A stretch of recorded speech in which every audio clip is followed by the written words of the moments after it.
was a bad choice. So scoot in and try to go butt to heel. I'm just gonna trap his elbow. You grip the wrist, whatever, just make sure he doesn't put his hand on the ground. And it's important my shoulder goes to the mat. So I scoot in, this should be up, shoulder to the mat, and I can start to tilt him for like a simple sweep. So here, I have a hold of the pants, right? Scoot close, go to the shoulder, try to follow him to the top position. A really simple sweep. Have the pants, scoot in, go to the shoulder, trap, up we go. Got the pants, this is just the sweep that we've been doing. Trap, go to the shoulder. There's nothing different than what we just did, except my left hand grip is just on the belt instead of on the lapel. Same thing, push the elbow into the belt, hold the sleeve, hold the wrist, whatever you guys like, and go to the shoulder, and I should be able to have good sweeping mechanics. What's nice about this is since I am closer, I usually have a tendency to have like a better, land on top better. So I can go here, and as we're going over, right, I'm like popping my other foot in, so I land in like a mount position. Or when I go to sweep, I'm going over, and I like use this to go all the way over to cross side. I'm like using my remaining butterfly hook to kind of push his leg in. So one more time with that one. So we kind of go cross side or to the mount. Here, sweep, right? Now my knee kind of traps his leg, and I can step over and go across side. One more. Kind of like the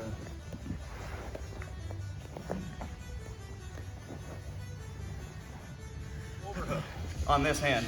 So I'm here and I got like a good overhook here, and I'm kind of in again. This is where his head position can kind of start to be a little bit of a problem because he's keeping me a little bit farther away. I'd like to be a little bit more underneath him with my head, right? But with the overhook now, I'm just same stuff. Pull the hand in, go to my shoulder, start to lift.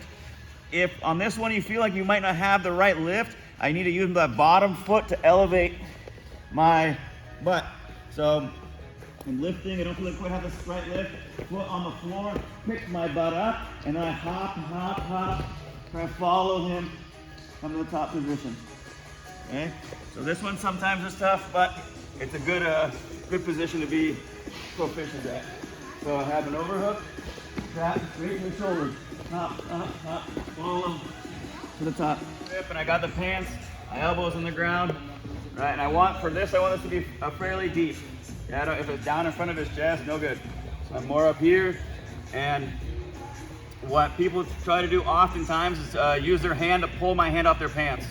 Right, and when that happens, I just try to scoop my butt to my heel and go to my shoulder, and he's gonna put his hand out in some fashion to stop himself. So what I like to try to do here is like kind of straighten this out so I have a good access to come over to this side and attack this wrinkle with my hand. Here, elbow come in front, try to flex the wrist a little bit, should be a good choke.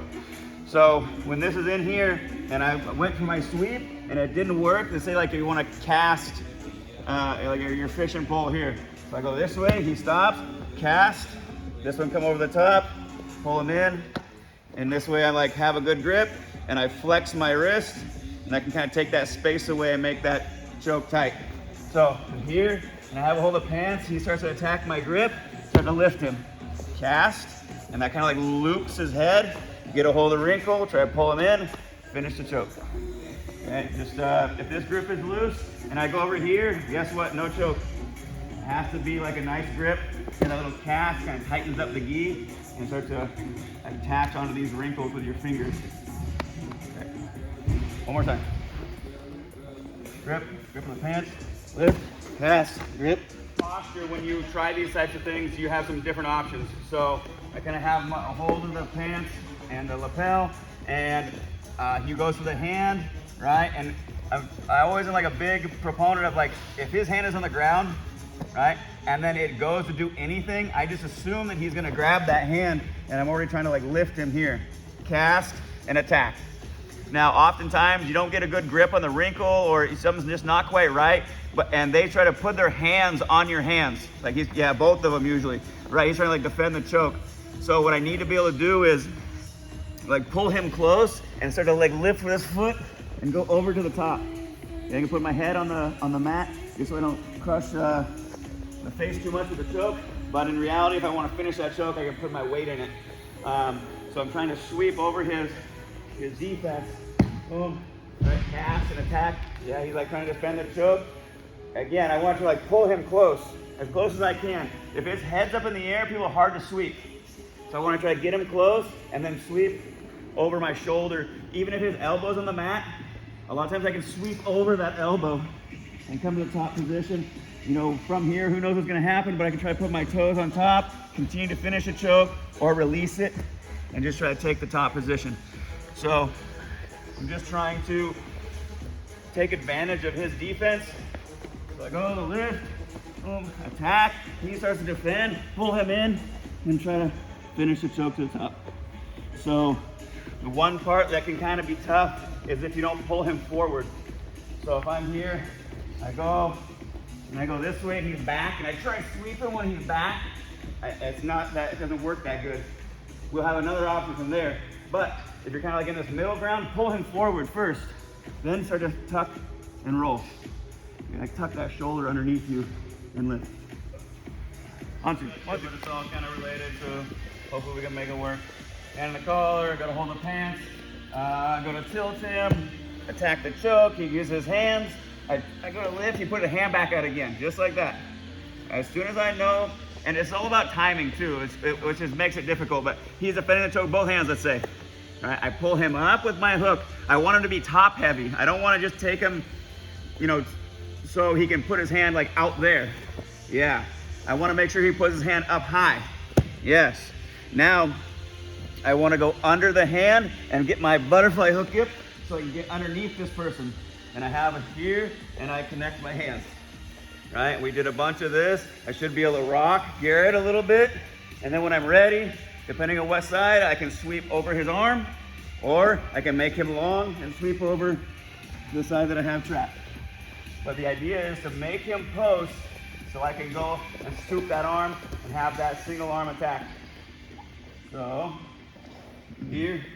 And I could do this, you know, right off of this position too. Right, get my shin inside, hook, get underneath. Right, connect my hands, elbow high, his head to the side. I like to rock just to show I have control. And then, right, make long, sweep, or sweep over the arm. Both ways work. To kind of stick with our combination. Here, make a post, attack the neck, he defends. Try to keep sweeping. He posts somewhere I like him to post.